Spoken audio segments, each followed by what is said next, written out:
Ottoni de Paula é deputado federal pelo Rio de Janeiro e pastor evangélico. Atua em defesa da família, da liberdade religiosa e dos valores conservadores. Ex-bolsonarista, ele ganhou destaque por sua atuação firme na Câmara e nas redes sociais.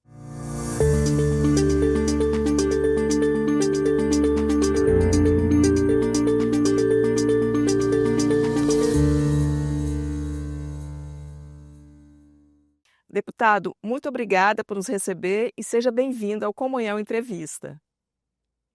É uma honra muito grande estar aqui com vocês e eu agradeço esse espaço democrático onde nós vamos poder compartilhar com os nossos irmãos a nossa trajetória política aqui na Câmara Federal.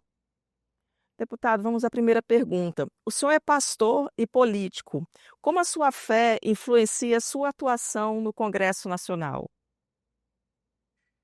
Eu sou pastor há 30 anos pelas Assembleias de Deus. Eu fui ordenado o pastor mais novo do Brasil. Solteiro, eu tinha 17 anos quando eu fui levado como pastor evangelista, e logo depois, com 18 anos, eu fui ordenado ao Santo Ministério Pastoral. Portanto, eu sou pastor há 30 anos e estou exercendo um cargo político há 8 anos. Eu fui vereador por 2 anos na capital do Rio de Janeiro e estou no meu segundo mandato como deputado federal. Eu costumo dizer que o meu chamado é o altar. A política é uma missão. E eu continuo pastoreando, continuo sendo pastor de igreja. Claro que eu conto com o apoio de, de, de uma retaguarda de obreiros, de amigos que me ajudam na igreja também, assim como na vida pública, mas eu costumo dizer que a política é uma missão, o meu chamado é o altar, e eu não troquei o chamado pela missão, porque a missão é temporária, mas o chamado, ele é eterno. Portanto, eu sou um pastor, um ministro do Evangelho que o Senhor emprestou para a vida, não sei por quanto tempo ainda. A defesa da família tradicional é uma de suas bandeiras. Quais são os desafios que essa pauta enfrenta no cenário político atual? Na verdade, há um projeto mundial de degradação dos valores da família, dos princípios judaico-cristãos que nos trouxeram até aqui e que formaram-nos como sociedade brasileira. A família e seus valores têm sido atacados veementemente em toda parte do mundo. É claro que existe um espectro político que domina esses ataques, que é a extrema esquerda, baseada pelo comunismo, pelo socialismo e por alguns movimentos antifamília, principalmente este movimento LGBTIQIA+, que é um movimento que se diz representar o cidadão homossexual, mas, a bem da verdade, nós temos que separar o que é o cidadão homossexual, que merece todo o nosso respeito, que é tão cidadão quanto eu, que sou heterossexual, desse movimento nefasto, destruidor de valores e de princípios familiares, que é o movimento LGBTIQIA+. Esses ataques ferozes que a família está sofrendo têm como único objetivo a destruição da nossa sociedade, já que a família e seus valores formam a célula principal, a célula máter da nossa sociedade. Ataque a família, destrua os seus valores e você terá uma sociedade combalida e destruída. Deputado, como o senhor vê a atuação dos cristãos na política brasileira, especialmente diante dessa crescente polarização no Brasil? Há duas fases que nós precisamos analisar. A primeira fase é que durante muitos anos a igreja esteve distante daquilo que nós chamamos de política, não é? Da política partidária. Nossos pais, na fé, a despeito de serem grandes homens de Deus, eles nos prepararam para o céu, mas pouco nos prepararam para o exercício da cidadania terrena. Eu ainda peguei o tempo em que o pastor dizia que política não era coisa de crente, não era coisa de pastor, não era coisa de homem de Deus.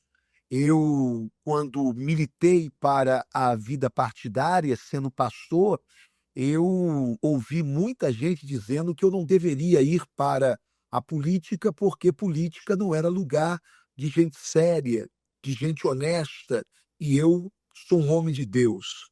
Bem, ainda bem que nós já vencemos essa etapa, mas agora passamos para o outro extremo. Primeiro era o extremo da negação da política.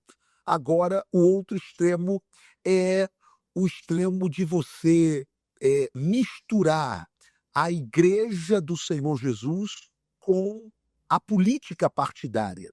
Nós precisamos entender que há uma diferença. Qual é a diferença? Jesus falou assim: vós sois o sal da terra, vós sois o sal da terra.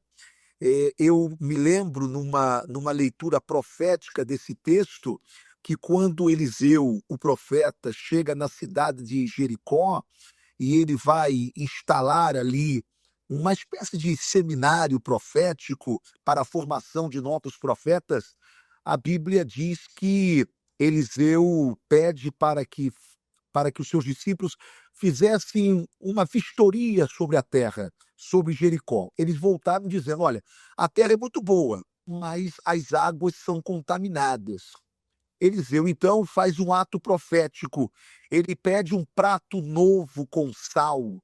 Entregar um prato novo com sal, ele vai até a fonte, joga o sal na fonte, mas não joga o prato. O prato é o tipo da igreja. Eliseu representa Deus. E o sal somos nós, o sal da terra. Repare que o sal foi para a fonte para mudar aquela maldição, mas o prato ficou na mão de Eliseu. A fonte representa tudo aquilo que forma a nossa sociedade, tudo aquilo que, de alguma forma, influencia a nossa sociedade. E o que influencia a nossa sociedade são as decisões políticas que afetam a vida de todos nós. O que eu quero dizer com esse texto é o seguinte: eu, como sal da terra, eu vou até a fonte, mas o prato, que é a igreja, lembre-se que o prato era virgem, prato novo, com sal dentro. O prato novo representa a igreja. A igreja não vai para a fonte, a igreja continua na mão do Senhor. O que eu quero dizer com isso é bem simples. Eu posso ser um político, eu posso ter ideologias políticas, eu posso ter opiniões políticas, mas a igreja não. A igreja não é de direita, a igreja não é de esquerda, a igreja é do céu. A igreja não pertence ao PL, ao PT, a nenhuma ideologia. A ideologia da igreja é a ideologia do reino. A igreja não é de Lula, a igreja não é de Bolsonaro, a igreja é do Senhor Jesus. Portanto, nós precisamos tomar cuidado, que se de um tempo nós negávamos a política, agora precisamos tomar cuidado para que a política não entre dentro da igreja, dividindo irmãos, criando bezerros de ouro, criando idolatria diante de nós, ao ponto de nós acharmos que fulano ou beltrano é um enviado de Deus para salvar a igreja. A igreja não precisa de outro salvador, ela já tem o Senhor Jesus que guerreia por ela e que cuida dela. Deputada, agora vamos falar de planejamento político. Quais são suas pretensões e principais motivações para 2026? Na verdade, a política é muito dinâmica. E como eu estou falando com meus irmãos em Cristo, sejam católicos, sejam evangélicos, eh, eu digo que a nossa vida está nas mãos de Deus, né? A gente faz tantos planos, mas é do Senhor a resposta desses planos, né? Eu estou à disposição do meu Estado, à disposição do povo de Deus, para colocar o meu nome à disposição daquilo que, que o meu eleitorado, que a Igreja do Senhor entende para este próximo ano. Nós temos 2 vagas do Senado Federal, por exemplo. Já há mais de 20 anos que a Igreja do Rio de Janeiro elege um senador Crivella 2 vezes, e agora o senador falecido, senador Haroldo de Oliveira. Portanto, há 20 anos, a segunda vaga do Senado, quando são 2 vagas disputadas, pertence à igreja, não é? Existe uma possibilidade de nós disputarmos essa vaga do Senado Federal, já que há 2 eleições como deputado federal, eu sou político, graças a Deus, mais bem posicionado em termos de voto do Rio de Janeiro. Tive 120 mil votos em 2018 e quase 160 mil votos agora em 2022. Ou então, eu estou também à disposição do povo de Deus e da cidade do Rio de Janeiro, do estado do Rio de Janeiro, para vir a minha terceira reeleição como deputado federal. Está tudo nas mãos de Deus. Certo é que, se for da vontade de Deus, nós estaremos na próxima legislatura aqui em Brasília defendendo os nossos princípios e os nossos valores cristãos. O senhor já foi criticado por se aproximar desse atual governo e também já declarou que não apoia mais Bolsonaro. Pode explicar suas principais divergências e qual será sua inclinação de apoio para 2026? Eu só preciso acrescentar algo e fazer uma pequena correção na sua pergunta, tá? Certo. Primeiro, eu nunca me aproximei desse governo. Na verdade, o que eles dizem, o que os meus detratores dizem da minha aproximação, foi uma aproximação pastoral, como homem de Deus. Eu estive representando a Frente Parlamentar Evangélica quando o presidente Lula foi sancionar a lei que criava o Dia da Música Gospel, dia 9 de julho. E eu era vice-presidente da Frente Parlamentar Evangélica e me pediram para estar indo lá. Eu fui, eh, acompanhei esse sancionar da lei, falei em agradecimento à Frente Parlamentar Evangélica representando, falei na hora ao presidente Lula. Depois o coral gospel evangélico cantou, e após essa canção, eu vi ali uma oportunidade de orar pelo presidente da República, como diz a palavra do Senhor. E eu orei pelo presidente Luiz Inácio Lula da Silva, em quem eu nunca votei, nunca apoiei, nem ele e seu partido. Aliás, sempre fiz oposição. Mas naquele momento eu estava ali como homem de Deus e orei, mesmo sabendo que eu pagaria o preço, mesmo o preço entre os meus irmãos, que deveriam ver aquela cena como uma cena normal e deveriam agradecer a Deus. Afinal de contas, eu estava orando pelo presidente da nação. Gostando de Lula ou não, ele é o presidente da nação. Ah, mas eu fui criticado demais. Me chamaram de traidor, me chamaram de tudo. Por quê? Porque a igreja, ela, ou parte da igreja, ou parte dos meus irmãos, entenderam que nós só podemos orar pelo Bolsonaro, que nós só podemos pedir a Deus pela vida do Bolsonaro. Quando a Bíblia diz que nós devemos orar pelas autoridades constituídas, não é só aquela que eu gosto, não é só aquela que eu votei. Se Bolsonaro precisou das nossas orações, muito mais esse presidente que aí está. E a Bíblia diz que nós devemos orar para que tenhamos tempo de paz. Outra coisa, eu disse sim que eu não era bolsonarista mais, mas que eu tinha e tenho um profundo respeito pelo presidente Bolsonaro. Agora, por que eu disse que eu não era bolsonarista mais? É porque o bolsonarismo entende que qualquer movimento, inclusive esse meu, que sou pastor e orei pelo presidente Lula, é um movimento de um traidor. Ora, eu nunca fui do partido do presidente Bolsonaro. Ele era PSL, eu era PSC. Ele é PL e eu sou MDB. Portanto, eu nunca estive nesta dependência.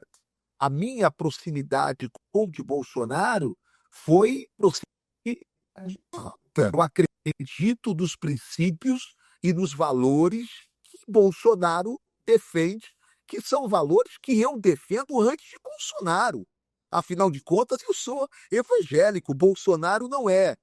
Mas criou-se uma espécie de idolatria em torno do presidente Bolsonaro, lamentável a ponto de dividir a igreja, a ponto de, durante as eleições, irmãos que não votassem em Bolsonaro era excomungado da igreja, era excluído, eram convidados a saírem da igreja. Eu sou contra isso, tá? Alguém que votou no Lula continua sendo meu irmão em Cristo. Alguém que vota na esquerda e eu nunca votei, eu posso discordar. E posso discordar veementemente. Agora, dizer que ele não é salvo, dizer que ele não é meu irmão em Cristo, ora, Silas Malafaia, pastor Silas, a quem eu respeito, já votou em Lula. Ele mesmo já disse isso. Aliás, tem vídeo dele na época apoiando Lula. E Lula não mudou, não, tá? É o mesmo Lula, é o mesmo PT. Jair Bolsonaro já votou em Lula. E aí, o que aconteceu? Lula disputou várias eleições e ninguém foi excluído da igreja porque votou nele. Por que de 2018 para cá teve esse racha na igreja? Desculpe falar, eu sei que eu vou incomodar a muitos. Esse racha na igreja é a idolatria que nós fizemos em torno do presidente Bolsonaro. Bolsonaro é um homem sério, Bolsonaro é um homem digno, mas nós precisamos compreender que cada um faz as suas escolhas políticas. Eu posso não entender o que faz um irmão que está na esquerda. Agora, dizer que ele não é meu irmão, colocar a salvação dele em jogo por conta de política, nós não podemos aceitar isso. Então, eu continuo sendo um político de direita, conservador, eu sou pastor, cristão, evangélico, mas eu não estou aqui para dizer amém para quem quer que seja. Eu só me prostro diante de um Messias, que é o Senhor Jesus Cristo. Deputado, um tema que tem ganhado muito destaque no Congresso é a questão do tarifaço do Trump. Quem o senhor acha que perdeu, a direita ou a esquerda? Bem, o que eu posso dizer sobre esse tarifaço do Trump é que, mais uma vez, existe um movimento tentando ah, tirar a responsabilidade da política sobre temáticas que são da política. Lembra que a gente achava que eram os militares que iam resolver o problema do Brasil? Não, não eram os militares. É a política que tem que resolver. A política com inteligência emocional. Agora, nós queremos que Trump resolva o nosso problema. O deputado Eduardo Bolsonaro, que admitiu, inclusive o presidente Bolsonaro, inclusive o senador Flávio Bolsonaro, que admitiram publicamente que esse tarifaço foi imposto ao Brasil, tarifaço esse que vai gerar desemprego, quebra da nossa indústria, prejuízo astronômico ao nosso agronegócio. Bem, que esse tarifaço é em punição ao que a Suprema Corte está fazendo contra o presidente Bolsonaro, que nós temos que admitir que é uma covardia.